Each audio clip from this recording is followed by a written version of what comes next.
Welcome back for another dive into the Bangtan Universe wormhole. In this video, we'll finish summarizing the BU. Most of our information will come from HYYH, the Notes 2, and the BTS Universe Story game, which has more BU content than you might realize. This material is less well known than the material we covered in the first video of our summary, because both these sources were released in 2020, in the midst of BTS's canceled world tour, the Dynamite craze, and the COVID lockdown. That means some armies who followed the BU had to put the story on hold. It also means that BTS had to put their own plans on hold, and we're not just talking about the canceled world tour. Maybe they had to pause their rollout of more BU content because it was connected to something else they had planned. But that's just speculation. All we can say for sure is that armies were confused about the status of the BU, and we remained confused until late 2023, when BTS and Bang PD separately confirmed that the BU will return in 2025. And that means it's time to start speculating again. Once we finish our summary, we're going to explore the secrets and mysteries embedded in the story, and we'll give you our predictions about the next era of the BU. Now before we start, please give this video a thumbs up, subscribe to our channel, and click the notification bell so you won't miss out on our newest content.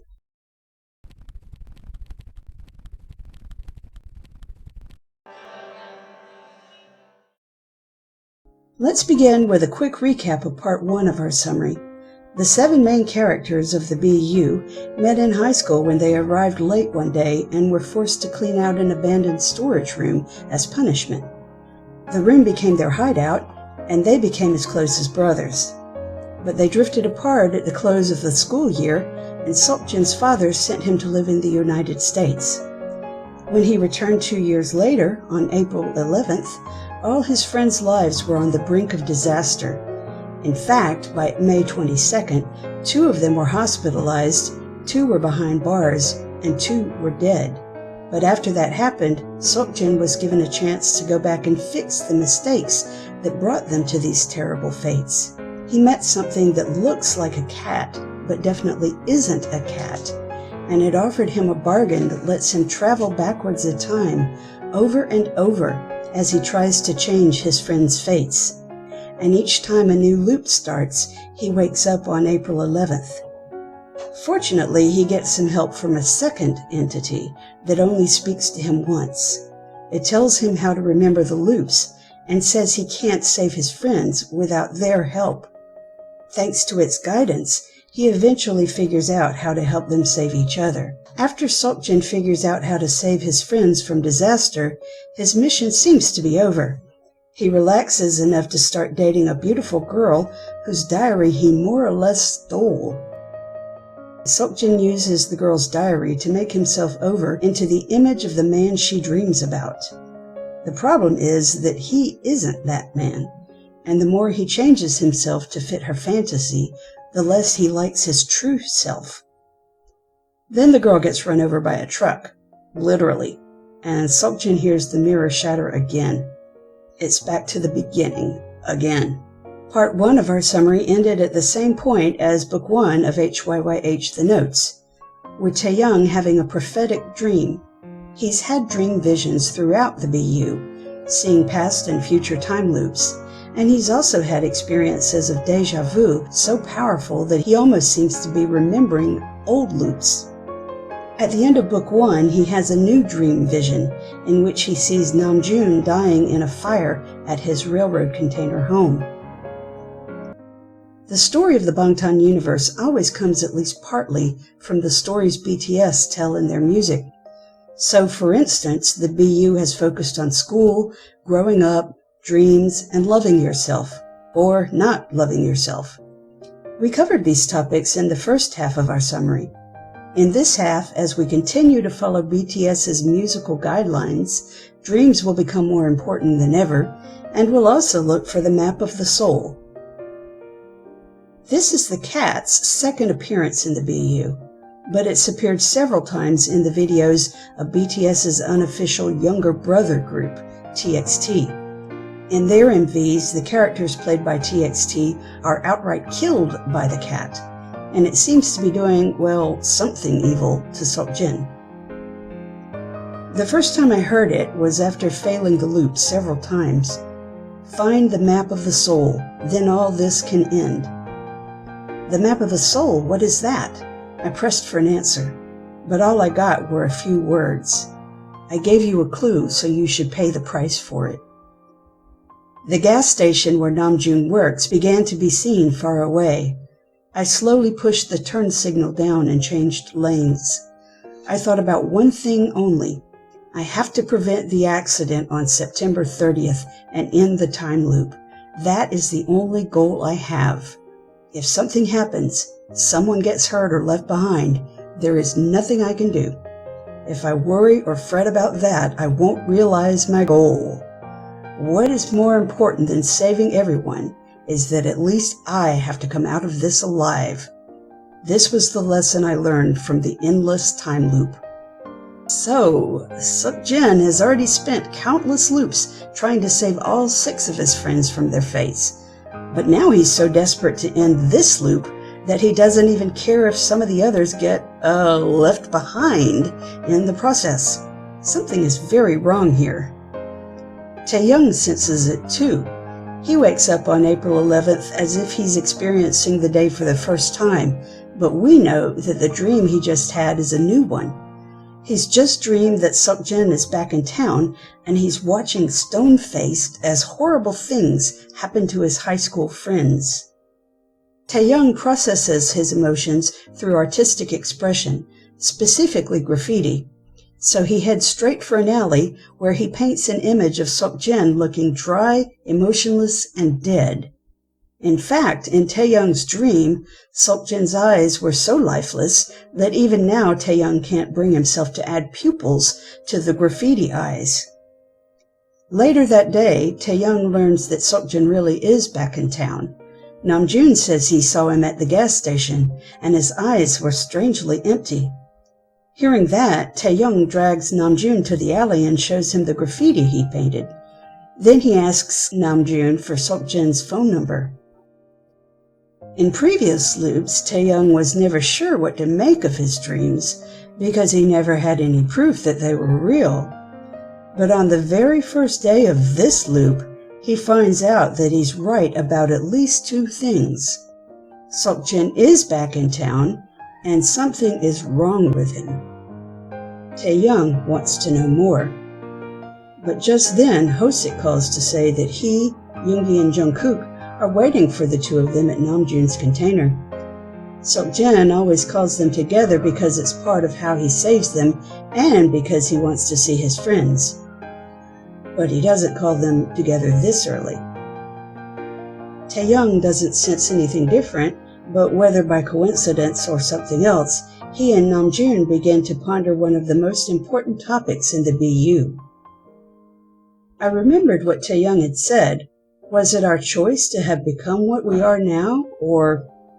Taehyung didn't finish his question. He was probably going to say destiny. Whether I believed in destiny. I had never really thought about it. I thought destiny was either the environment one's born into or the personality one has. I wanted everything to be possible or to be decided by one's choice. By now we've seen several important shifts from the previous loops. Seokjin has chosen to meet Namjoon earlier in the day than usual, and he's called the others together earlier in the loop, while keeping himself mostly out of the picture.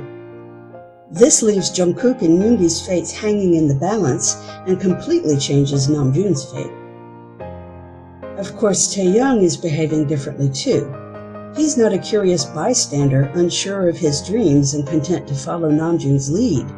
He's on the hunt for proof of something he already half believes. Seokjin's change in demeanor, together with Taehyung's change in behavior, will trigger what Seokjin calls a butterfly effect. Small changes can have huge ramifications. Maybe too huge? Taehyung tries calling Seokjin's phone number several times, but Seokjin never picks up. So finally, Taehyung goes to his house. From a distance, he peers through Seokjin's bedroom window and sees a map of Seongju on the wall. It's covered with notes highlighting areas Taehyung recognizes, including the high school and his own apartment complex. He isn't sure what Seokjin is up to, but he's obviously ignoring Taehyung while also keeping track of their friends. Now, Taehyung has always had certain prophetic dreams at the start of each loop. Yoongi dying in a fire, Jimin drowning, and so on. He stops dreaming about each disaster when Seokjin prevents it from happening. But in this loop, Taehyung decides to test his dreams to see if they really come true. One day he goes to Yoongi's workroom because he dreamed that Yoongi is about to set it on fire or set some other place on fire. But to his surprise, Seokjin is sitting in his truck nearby. He's on his phone and he's talking about Taehyung. Yes, Kim Taehyung. I think you know him. If he gets into trouble again, please contact Jung Ho-suk. Yes, Jung Ho-suk. His contact number is... Hearing that, Taehyung opens Seokjin's door and demands to know what Seokjin's doing. Seokjin refuses to answer, but he can't stop Taehyung from following him as he sets his usual plan in motion. Once he sees where Yoongi is headed, he guides Jungkook toward the same place, all the while holding Taehyung back from interfering. As Taehyung watches events play out, he realizes that despite Seokjin almost literally radiating coldness, he is trying to help the others. Seokjin continues his usual routine, although his lack of concern for his friends affects the outcomes in small but numerous ways. For instance, Yoongi's burns are more serious in this loop, and Jimin is more timid after being freed from the hospital. Everyone does get saved, though, and on May 22nd, Seokjin takes them to the beach just like he always does. He's not himself, though, and for the first time ever, he takes a picture of the other 6 while holding the camera instead of setting the timer and joining them for the photo. It's like he's erasing himself from that memory. Taehyung and his friends have already been impacted by Seokjin's attitude and the changes he's made in this loop. And the changes that Taehyung and Seokjin make on May 22nd will have a major impact on the rest of the BU. All the boys sensed that Seokjin was just going through the motions when he invited them to the beach. He'd been avoiding them until almost that very day, and some of them weren't even sure why he'd brought them to the beach at all. But only Taehyung notices the changes in Seokjin's expression as he takes the photo of the others. First he appears dead-eyed. Then he looks like the old Seokjin from school, but at the same time he seems trapped and desperate for help. He also seems to have a headache. Finally, instead of giving the picture to Jungkook, as he normally does, he crumples it up and throws it on the ground. But Taehyung, prompted perhaps by whatever sends him his dreams, retrieves the Polaroid and puts it in his pocket.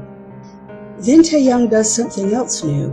When Seokjin climbs the platform, Taehyung follows him and asks him what he remembers about their favorite times in high school. But Seokjin's only response is, "Why would I remember that stuff?" Taehyung goes from confusion to frustration to fear. Finally, he grabs Seokjin so hard that they almost fall off the platform, and he yells, "Are you going to forget me soon? Jimin too? And Jungkook? And Namjoon? Do you know who you are?" At this point, the boys on the ground notice something strange. A brief note from Ho-suk's point of view says they couldn't hear the conversation between Taehyung and Seokjin because the two of them were briefly obscured from view by a sandstorm. Keep this in mind. Up on the platform, Taehyung is still trying to persuade Seokjin to talk to him. He says he knows Seokjin is helping the others and he needs to let them help him too. But Seokjin doesn't say anything because he knows it's the quickest way to end what he sees as an unbearable situation. The idea that he might need help from the others is ridiculous to him. And when Taehyung runs out of words, Seokjin climbs down from the platform, gets in his truck, and drives away, stranding his so-called friends. Now take a moment to think about how many things are changed by these few moments of time. Seokjin has always reserved the cottage for the group, but now he's gone, so they can't get inside. But even if they could, he wouldn't be there to start the explanation that leads to the fight that ends with him punching Taehyung and Taehyung ending his friendship with Namjoon. In this loop, Taehyung remains friends with Namjoon after May 22nd, and that changes everything. Equally important is what happens to Seokjin after he leaves the beach. He is suffering from a headache, and it's worse than Taehyung could ever know. In fact, Seokjin has experienced the same pain on other occasions when he's revisited places tied to special memories of his friends, for example, Namjoon's container. Seokjin is also furious with Taehyung. Then, this happens. I opened my eyes at the loud honking sound and saw the headlights right in front of me. As a reflex, I turned the wheel. The tire skidded against the asphalt and shook the whole car. I stepped on the brake, but it took a while for the car to halt. The car crashed into the opposite guardrail and finally stopped. I heard a scraping sound, but I didn't think it was a serious accident. I opened the car door and stepped out. I felt the cold breeze. Either from the tension or the headache, my neck was all sweaty. The road was empty of cars. The car that was flashing its lights was also gone. I felt frustrated. Why did I say yes to that contract in the first place? Why did I have to go through the same thing again and again? How could I save Namjoon? And where was the map of the soul? At this point, you might be wondering whether Seokjin was the one who hit and almost killed Jungkook. We'll answer that in a second. But right now we have to go back to Namjoon and Taehyung for a very important conversation. As they're walking away from the platform, Taehyung asks Namjoon for a favor, but Namjoon winces and shuts him down. Taehyung doesn't understand yet, but Namjoon is reacting to a memory from his time as a delivery driver. 2 years earlier, he dropped out of high school and moved to a small mountain village with his family. While he was there, he worked as a delivery driver traveling dangerous, snowy mountain roads on an ordinary scooter. The delivery drivers were competitive but also friendly in a way, and one of them reminded Namjoon of Taehyung. He even thought of the driver as Taehyung, but we'll call him by his real name, Jonghoon, to avoid confusion. One day, shortly before the mountain passes closed for the winter, Namjoon volunteered to make a delivery in very slick, dangerous conditions, despite his limited experience. His scooter lost traction on the wet road, and he fell, but he wasn't badly injured, so he recovered the area with wet leaves to hide his accident, and added calcium chloride to prevent the road from icing over. Then he returned to the eatery and found Jonghoon waiting for him. Jonghoon was bruised and bloody, and he began to ask Namjoon for a favor. But just then, Namjoon's mother called and told him he had to carry his father to the hospital right away. So Namjoon left and Jonghoon took the next assignment. Unfortunately, he took the same road as Namjoon, and he had an accident in the same spot. But Jonghoon was killed, and Namjoon found out later that the accident was his fault because he'd spread calcium chloride on the road. He'd thought it was the right thing to do, but it actually made the road more slippery. On the night Namjoon carried his father to the hospital, his father told him, "Go, Namjoon, you must survive." Those words, together with his guilt, explain why Namjoon abandoned his family and returned to Seongju. They also explain why he winced when the real Taehyung said he needed a favor. But Namjoon can't get Taehyung's request out of his head, and when he sees Taehyung's graffiti at the bus stop, Namjoon asks him for a favor. He wants to go back to the mountain village and see what it means to have survived. Along the way, Namjoon tells Taehyung about Jonghoon, and when they reach the village, they climb the mountain to the spot where Jonghoon died. Namjoon lies down in the road and tries to imagine Jonghoon's final thoughts. What happens next can only be explained by the supernatural. Enveloped in the chill from that day, my body contracted. The black space in front of my eyes scattered into whiteness. Taehyung muttered something, but I couldn't hear it. I felt cold and heavy as lead. My mind grew distant as if I had been buried under snow. What did it mean to survive? Being alive, having a place to sleep and food to eat, waking up in the morning and going to sleep at night, not getting involved in the fear that I wouldn't be able to handle the responsibility? I must have died a long time ago. The scooter sputtering in the snowstorm, the road covered with dead leaves and calcium chloride, and the drops of sweat in the winter wind. The scenes that day on the road unfolded like a film, and as if I had been suspended in midair, I looked down on it. It was a hot summer day, but I trembled from cold.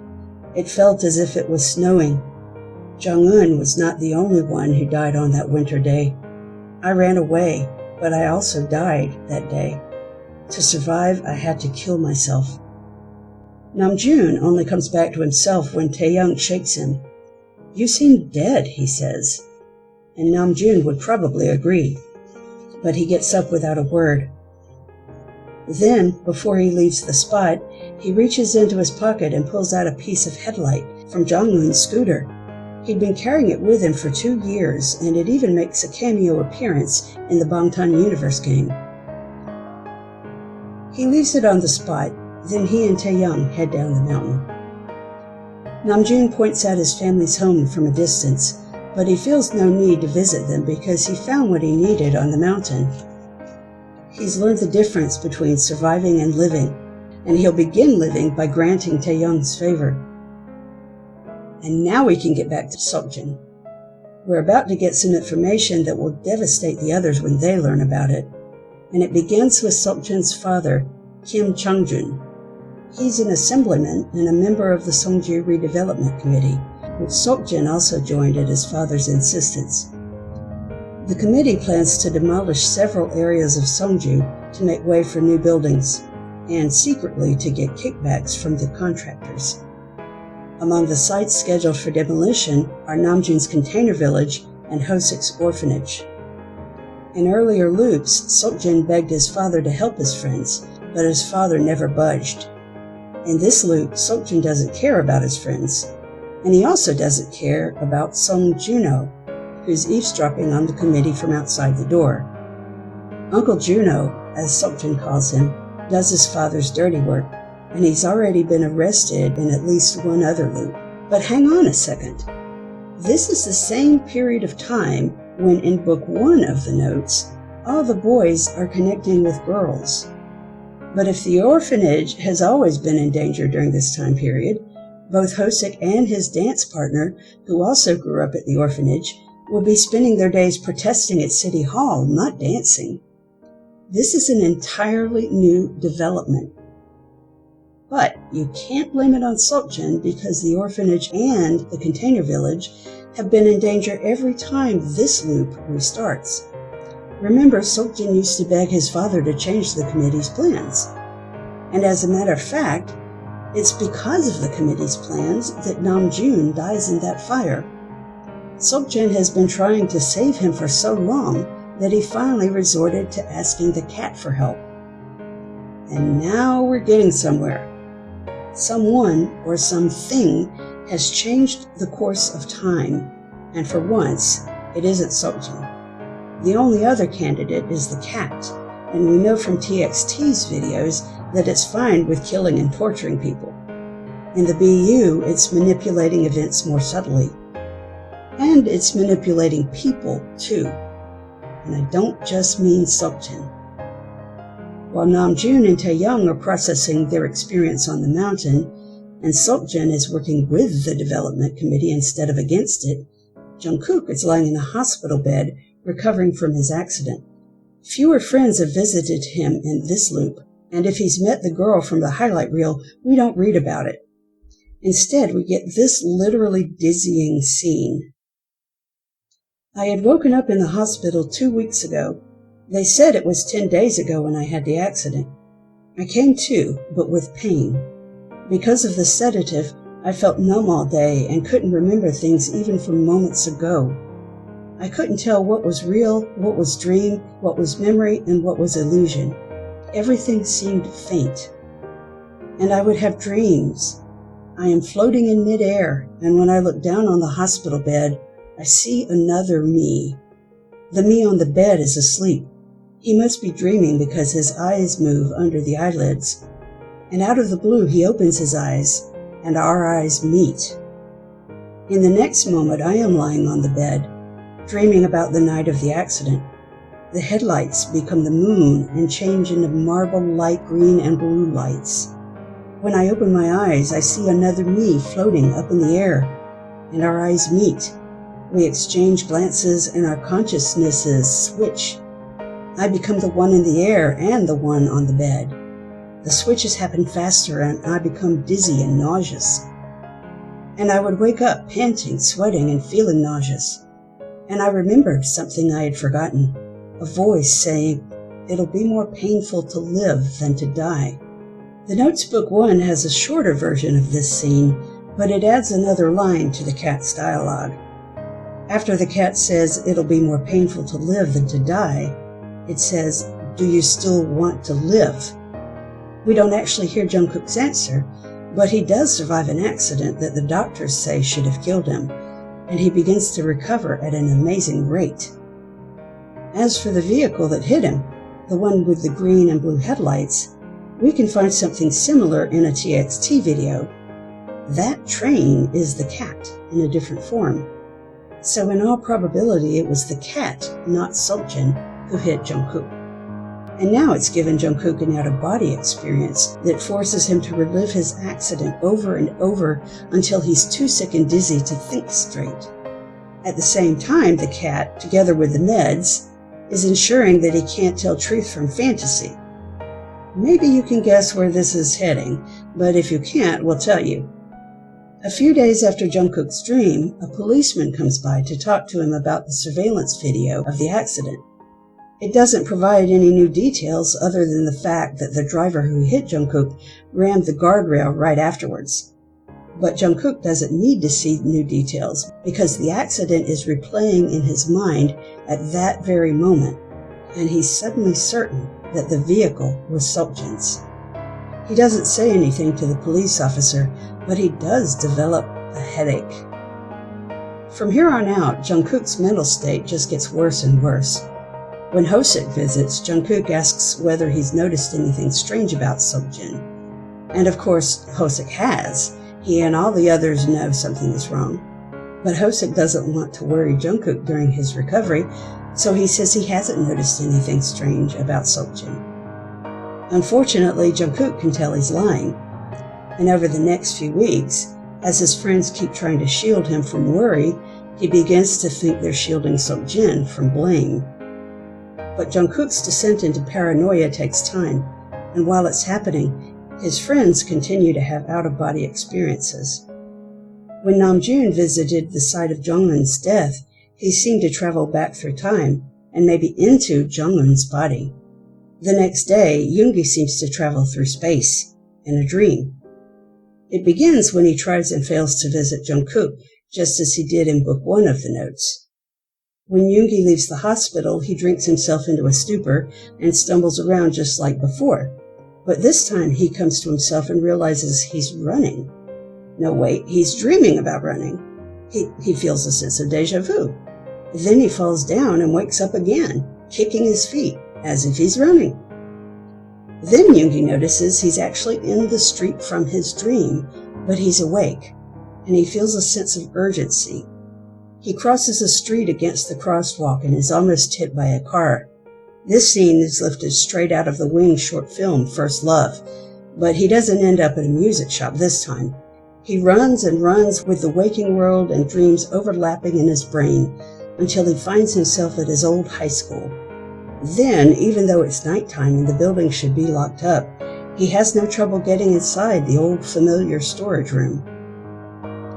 On the day Yoongi was expelled, he threw away the burnt piano key he'd salvaged when his mother died.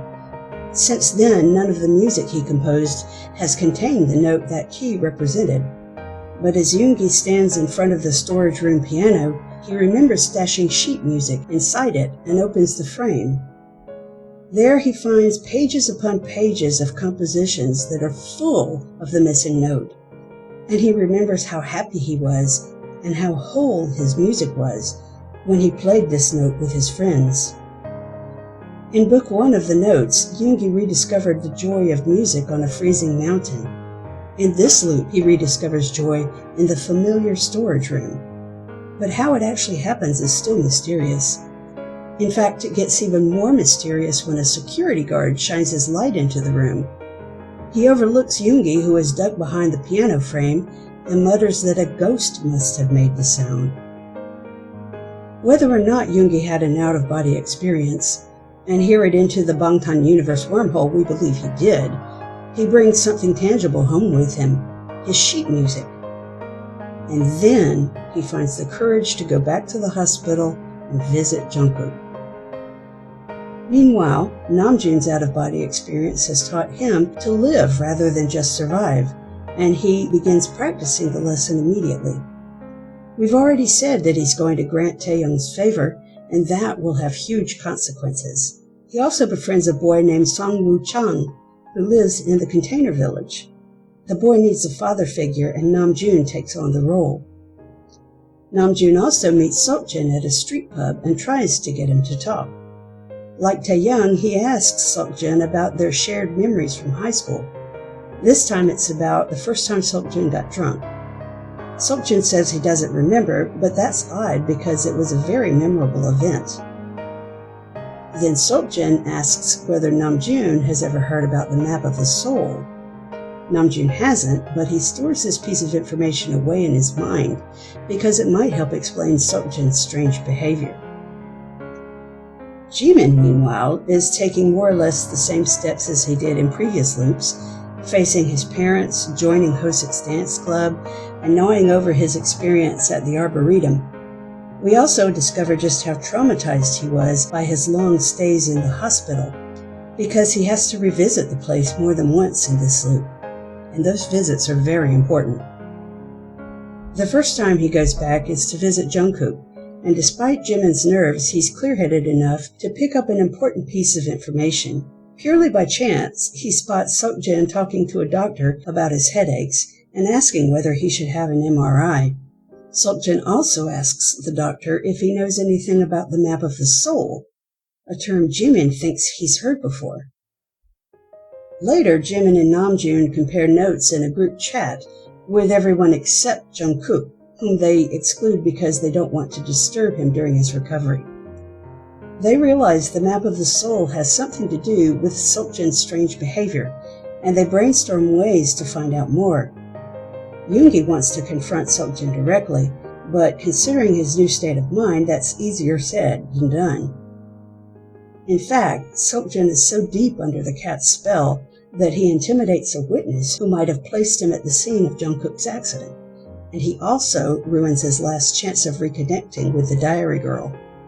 Naturally, he learned how to save her life long ago, but every time he's tried to reconnect with her since then, their relationship has gotten more stale and forced than before. She keeps saying he's not the person she thought he was, and that he's changed. And of course he has. He was never the person she thought he was, and in this loop he gets angry and accidentally causes her to fall and sprain her ankle. So she breaks up with him then, long before the fireworks festival on August 30th. In fact, it's only July 10th at this point in the story. But the redevelopment plan is proceeding quickly in secret, and Taehyung is about to have the worst dream he's ever had. Seokjin was sitting in the middle of a meeting. From the window, he was gazing down at the night scene. His face was terrifyingly cold, and his soulless eyes were not really looking at anything. Across the street were apartment buildings in Munyeon City. Right below him was a line of brightly lit buildings. I saw a billboard for a canned coffee on one of the building rooftops, and behind it was a commercial building with a four-leaf clover logo displayed on the second floor. The window rattled from a gust of wind outside. The old moon looked like an upside-down crescent moon hung in the sky. It looked as small as a clipped-off nail. Seokjin phoned someone, said a word or two, and hung up. A moment later, the light was turned off in every building, and the world outside the window became pitch black in an instant. It was a fearful darkness, not because the world outside had become invisible, but as if the world had perished, not just the buildings or the city. Seokjin smiled, finding it satisfactory. and he stood up and walked over to the door. That was when our eyes met. No, I thought they had, but he passed me and walked out. Unable to move a muscle, I simply watched him walking away. Taehyung has never found himself physically present in a dream vision before. Is this another out-of-body experience? Maybe. But right now, the bigger question is why he felt like the whole world perished. Whatever the cat is up to, it's worse than we ever imagined. Taehyung tells Namjoon about his dream and calls in his favor. He wants help in finding proof that his dreams are real. This is the very first time in any of the loops that anyone has agreed to help him, and it's going to make all the difference. The two of them search the city for days, looking for a coffee billboard, a four-leaf clover logo, and a building tall enough to overlook the whole city. They don't even stop when a typhoon passes through. And finally, Namjoon's deductions lead them to a fancy office building near City Hall. A sign on one window shows that the office belongs to Assemblyman Kim Chung-jun, Seokjin's father. Taehyung and Namjoon sneak inside when the security guards take a smoke break, and Taehyung instantly re-experiences the dream that scared him so badly, Seokjin watching Songju and the world fall into darkness. This is the place Taehyung dreamed of. It's real, all of it. Namjoon snaps him out of the horror, and they have just enough time to hide before the security guards return. Crouching behind a sofa, they see printed pages on the floor below the printer. They're the redevelopment committee's plans for Songju, and Taehyung feels compelled to steal them, despite Namjoon's protests. The boys were arrested as soon as they leave, but fortunately it's because they were reported for trespassing on a different building they'd visited. As a result, they aren't searched for the printouts, which are still tucked inside Taehyung's shirt. But while they're in the police station, Namjoon takes them from him and throws them into a wastebasket. Hilariously, that basket happens to be in the press room. Nice going, Namjoon. 2 days later, all of Songju knows about the redevelopment plan in all its criminal glory. This includes the fact that the redevelopers plan on hiring men to evict residents from the container village, and that the police have agreed not to intervene even if the hired men commit violence. This explains the fire that killed Namjoon. It was started by the hired goons. Another shocking bit of news is that the committee plans to bulldoze Hosek's orphanage and not rebuild it elsewhere. This means all the children Hosek cares about, and all the staff who care about the children, will be split up and farmed out to orphanages in other cities. As we hinted before, this leads Hosek and the staff to begin daily protests at City Hall. But the protests get them nowhere, and Hosek grows more depressed and hopeless by the day. He also has a sprained ankle by now, just as he did in the earlier loops. And just like in earlier loops, the injury is getting worse. The only difference is that this time it's because he's on his feet all day working and protesting. And now it's Jimin's turn to step into the spotlight. A few days earlier, he stumbled across Taehyung's graffiti portrait of Seokjin, the one with the cold, pupilless eyes, and Jimin recognized those eyes. Not from Seokjin's face, from someone else he knows. You might remember that in Notes 1, Jimin was attacked by another patient in the psych ward. That's why he was in the surgery ward when Hosek was brought in, because Jimin needed therapy for his wrist.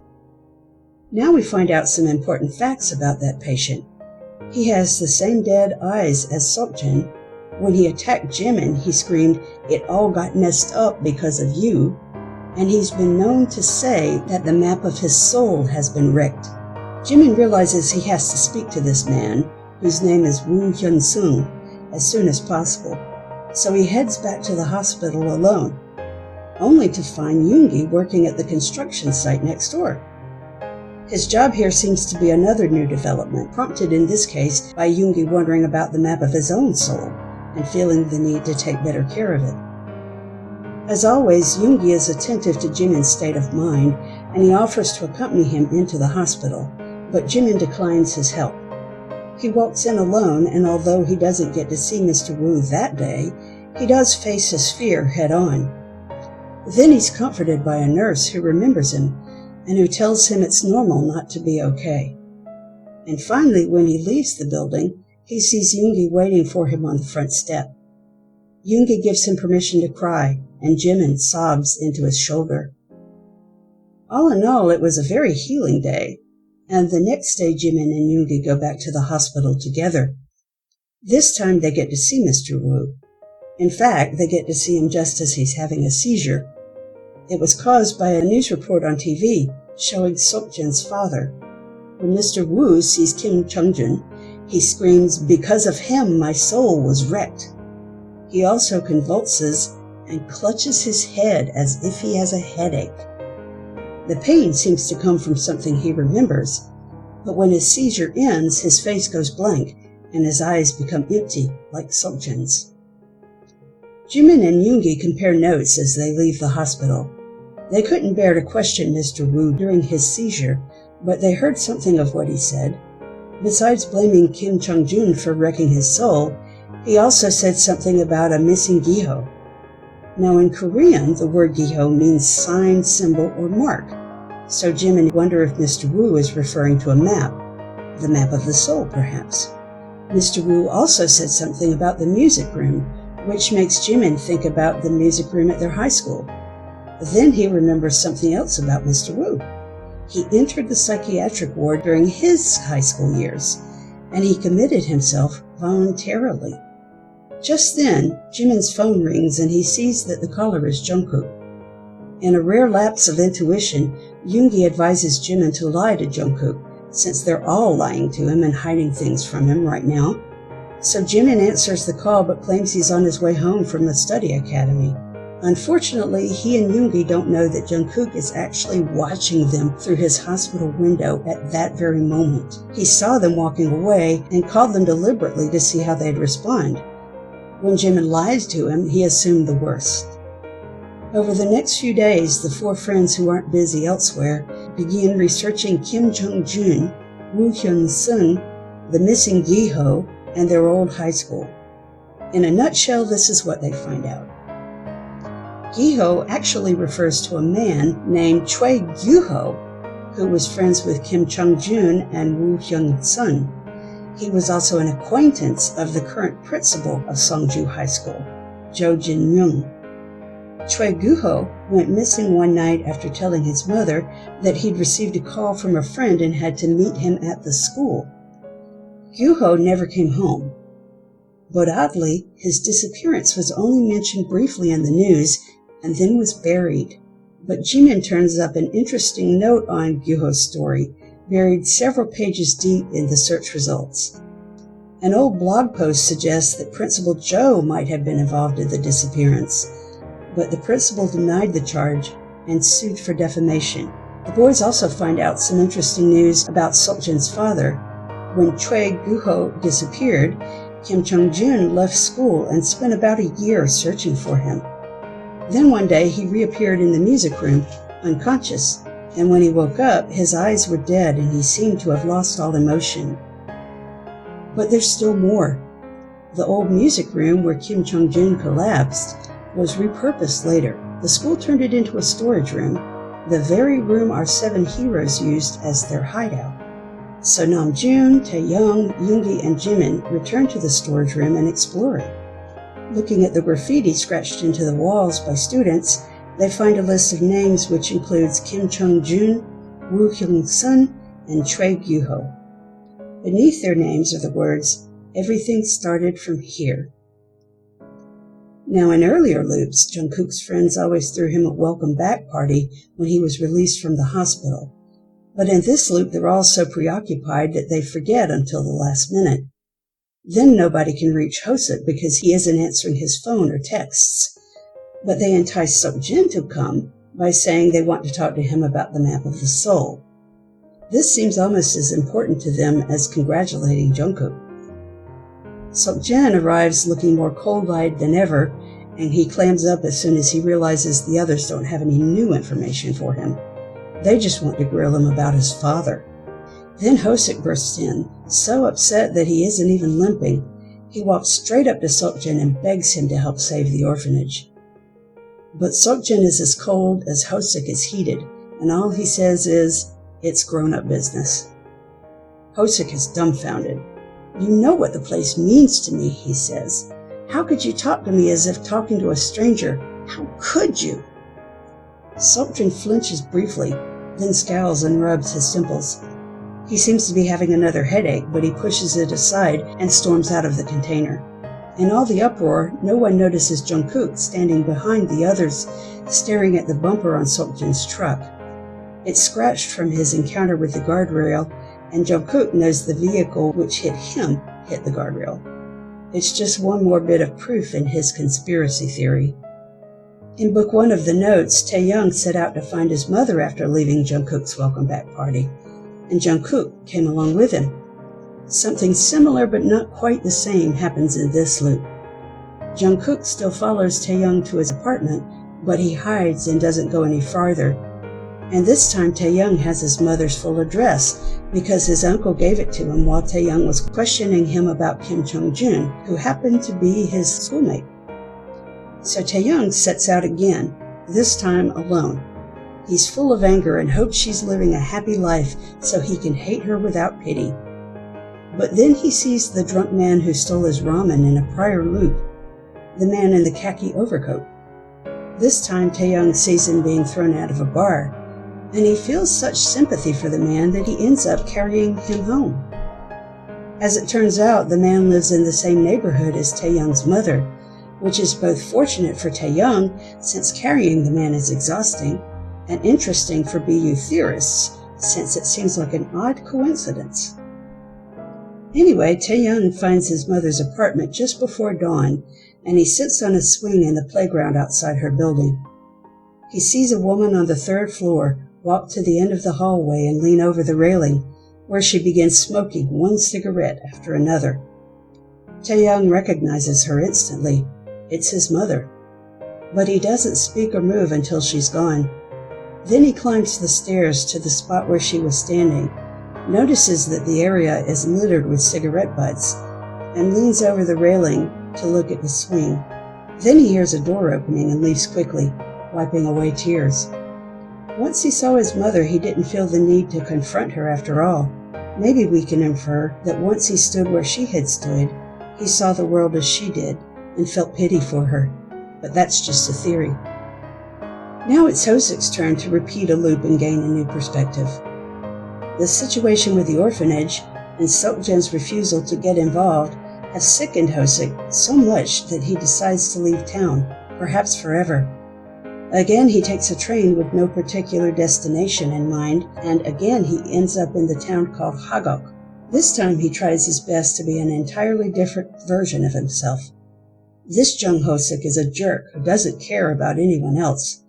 He bumps into strangers on purpose, doesn't compliment people who serve him food, and spits in the street when no one is around to see him. Then the moment an old friend recognizes him, he reverts to his usual self. But some of his burden has already been lifted just because he's out of Songju. Once again, Hosik falls in with the dance troupe, although he doesn't meet the injured dancer. Instead, he talks to Namjoon, who visits him a few days later. Namjoon doesn't pressure Hosik to return, he just sympathizes with him about the bitterness of life.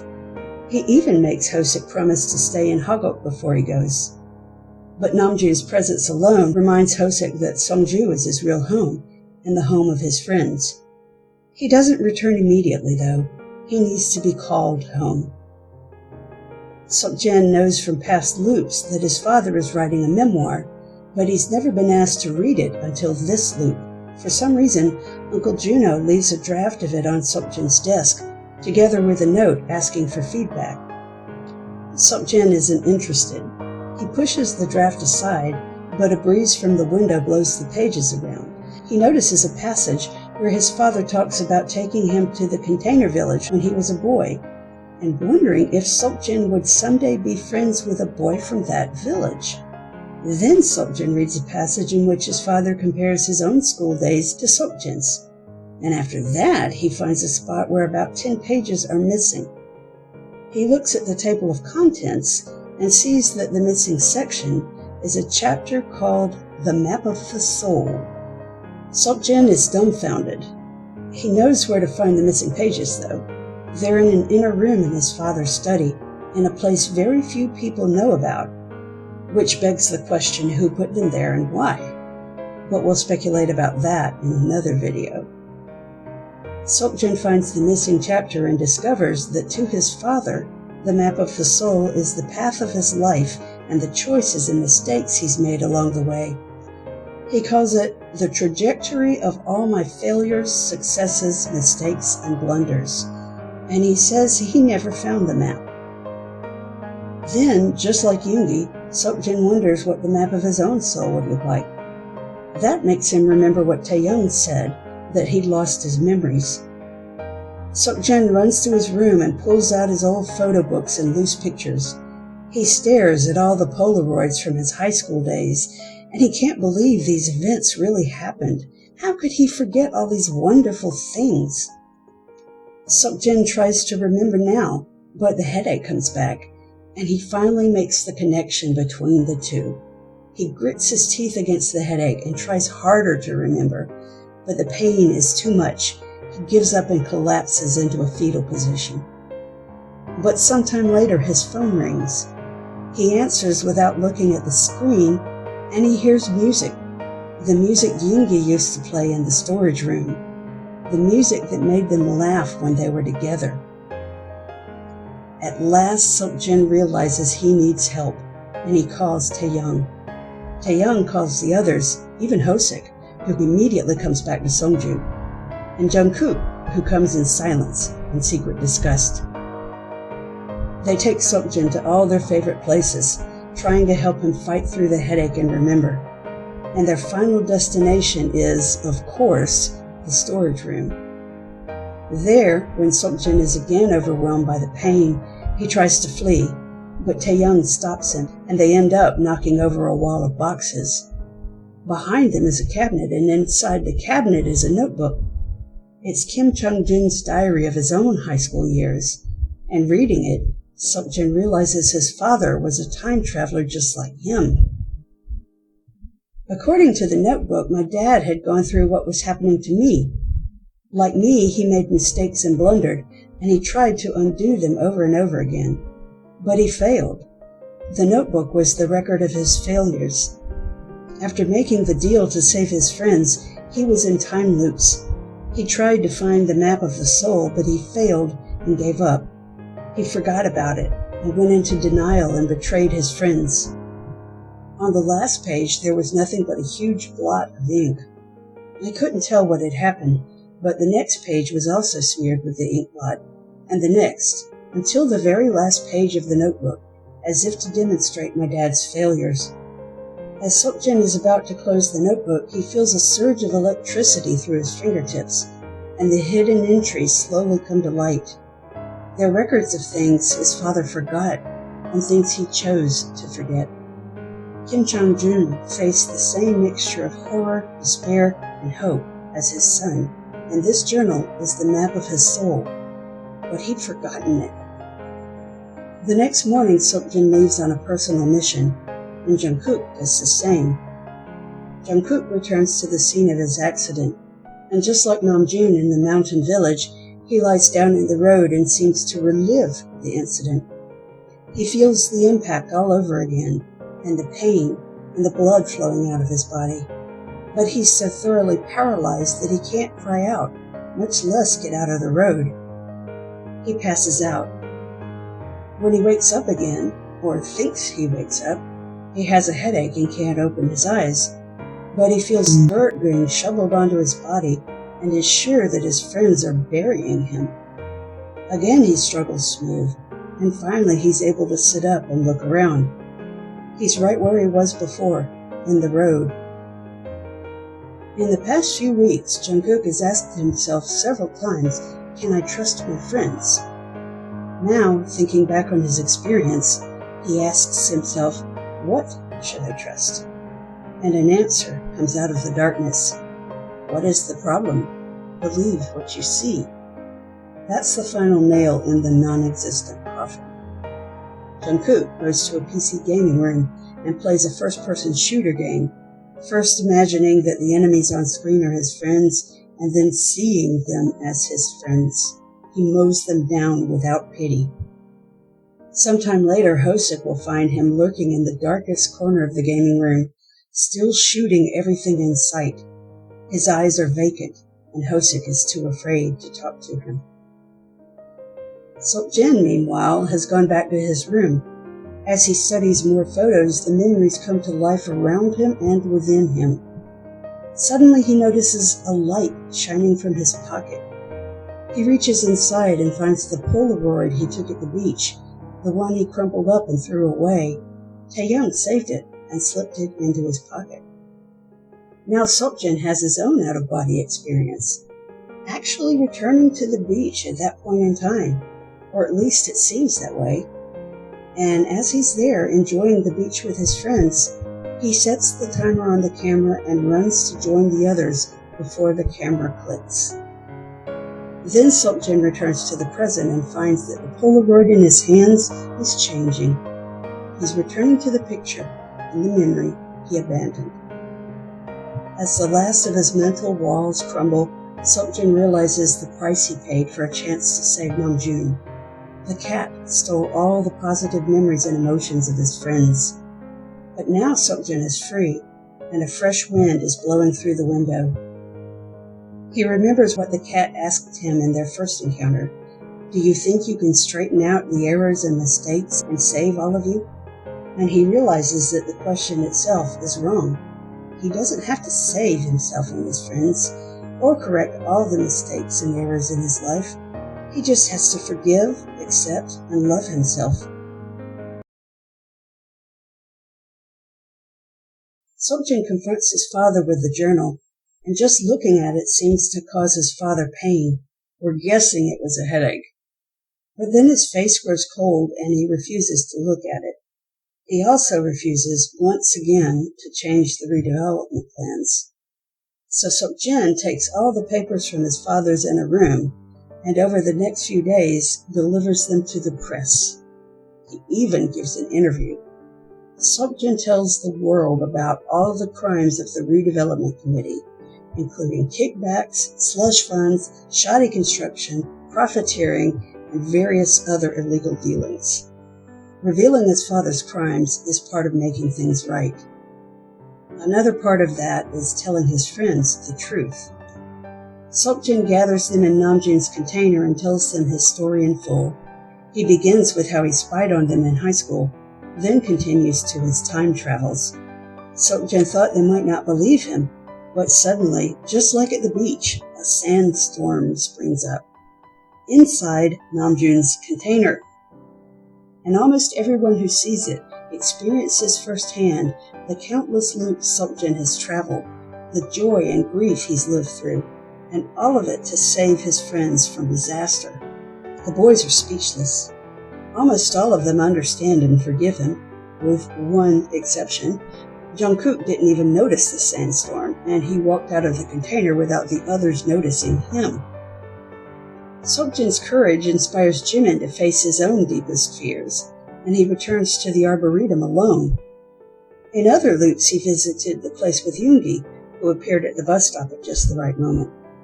In this loop, even though Jimin waits for a bus alone, he feels as if someone is sitting beside him. We never found out what happened when Jimin went into the Arboretum with Yoongi, but here, in the closing section of Notes 2, Jimin enters alone and we find out everything. It's raining at the Arboretum just like it was on the day of his trauma. He'd come there on a field trip with his class, and since his parents weren't around to pick him up afterwards, he'd walked out the front gate by himself, feeling proud of his independence. Then the rain began, and he got so turned around that he ended up re-entering the Arboretum through the rear gate and seeking shelter in a storage building. But the building wasn't empty. In a small room within the shelter was a little boy covered in bruises and tied by ropes, and a man looming over him. The boy saw Jimin, but the man did not. The boy's eyes pleaded for Jimin's help, but Jimin couldn't move. And when the boy found a box cutter and tried unsuccessfully to fight the man, Jimin ran away. Jimin was found later unconscious with no memory of what he'd seen in the shelter. The boy was found too, alive. A hiker spotted him several days after Jimin saw him, but this boy had developed amnesia too. The newspaper clipping you see here was included at the back of the Notesbook 1. Look closely and you'll see that the boy's family name is Choi. The reason Jimin's memories returned at a bus stop in year 20 was that he'd just seen a bus pull up carrying the boy from the shelter. Jimin recognized him even after so many years had passed. The boy's eyes were emotionless and dead. In the present, Jimin walks through the Arboretum in the rain, facing his fears and memories. Suddenly he sees himself as he was on that day, a frightened little boy, lost in the mud and the dark. Jimin runs to his younger self, hugs him, and speaks the only words he can think of that are both comforting and true. Wait just a little longer. When you grow up a bit, you'll meet wonderful friends. When you are with your friends, you'll become a better person. Then you'll be fine. So wait just a little longer and hang in there. Jimin opens his eyes. His younger self is gone, and so is the rain. Did Jimin have his own supernatural experience? Did he go back in time and meet his younger self? If he did, then all the bulletproof boys except Hosek have traveled through time and or space. We're not sure yet why or how it happened, and we're not sure why it hasn't happened to Hosek, but we do have some theories. Stay tuned for a video on that. But we're not done with this story yet. If you think Seokjin prevented the container fire and Namjoon is safe now, you're wrong. He's only changed when and how the fire starts. Seokjin's father is interrogated by the police, and by the end of the novel he's in court, and he's admitted to all charges. As he's led out of the courtroom, he looks calm and peaceful, not dead-eyed at all. Uncle Juno, on the other hand, has vanished. As the days go by, more and more details emerge about his illegal dealings. He's in so deep that if he shows his face in public now, his life could be in danger. But on August 22nd, he does show his face at Namjoon's container. He's drunk and raving that Namjoon talked Seokjin into leaking those papers, and he says Namjoon ruined everything. But Woo Chang, the little boy Namjoon befriended, shows up, and Juno runs away. Too bad he comes back.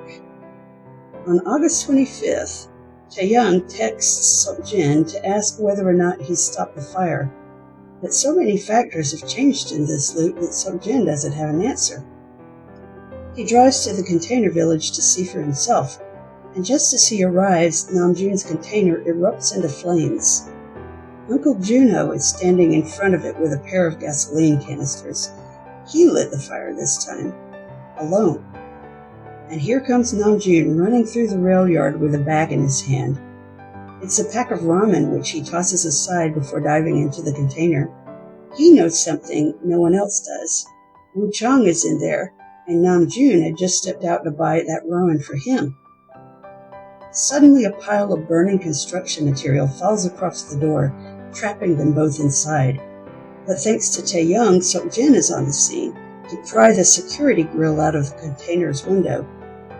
Namjoon passes Woo Chang through, and just before he passes out, he manages to stretch one arm through the opening towards Seokjin. When Namjoon opens his eyes, he's lying on a snowy road, and he hears a voice nearby asking, "Why are you here?"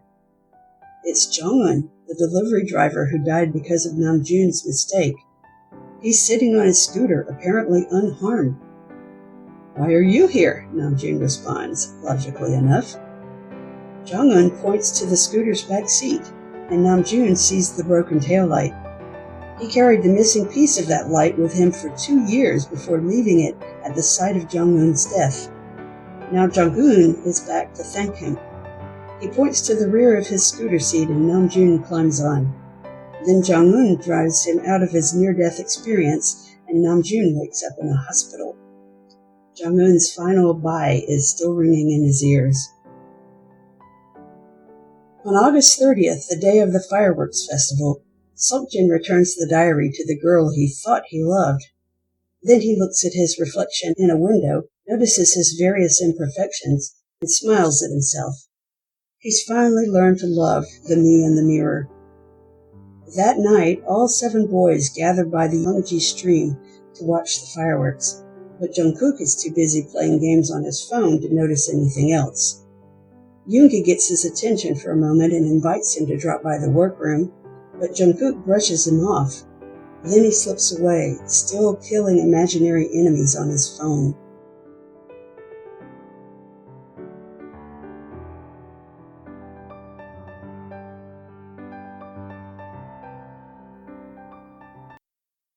I opened my eyes. It was dark everywhere, as if I was floating in an empty space with everything gone. My fingertips felt strange, so I looked at them. Something sticky and slippery dripped from my fingertips. I peered into where it had fallen. Nothing, just darkness. Where am I? What's going on? I asked myself. But instead of an answer, laughter escaped my lips. The chuckling sound hovered around me like the sticky mass of liquid. The left upper space slowly became bright. I tried turning my head, but I couldn't really move my body. I didn't feel uncomfortable. It didn't hurt anywhere or feel tiring. I just couldn't move well, as if I was floating in sticky air. The faint lights became stronger as they came at me, and in one moment they got to my fingertips. Pain flooded over me. I felt burned or frozen, as if I had been burned by scorching ice. There were more rays of light coming down around me. It became too bright. I curled up. I tightened my legs and arms. I struggled to step back. I tried to run away. The lights invaded me through my fingertips, my arms and shoulders, and my ears and cheeks. I screamed, but my screams turned into liquid mass and floated around me. I tried twisting my body as hard as I could. It'd be more painful to die. Do you still want to live? I remembered hearing it from somewhere. In the next instant, my vision turned upside down. My body flipped, and so did my surroundings. For a while, I couldn't see a thing. My eyes felt as if a grain of sand was in them, but I saw something hazy in the distance. Is it a light? No, it was much brighter, bigger, and wispy. Floating and motionless, it looked down on me. After staring down at me for a long time, it began to take on a definite shape. It was the moon. I shifted my eyes to look around.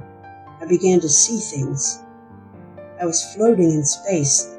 There was a big hole below me, a huge, bottomless, gaping hole. I looked up again. I saw the moon at a faraway distance. I was floating somewhere between the moon and the hole, and suddenly I had a thought. That is not the moon. That's a big hole in the sky. Something was about to begin. Maybe I had been waiting for that. I tried to remember starting it when I had been waiting, but I couldn't remember anything.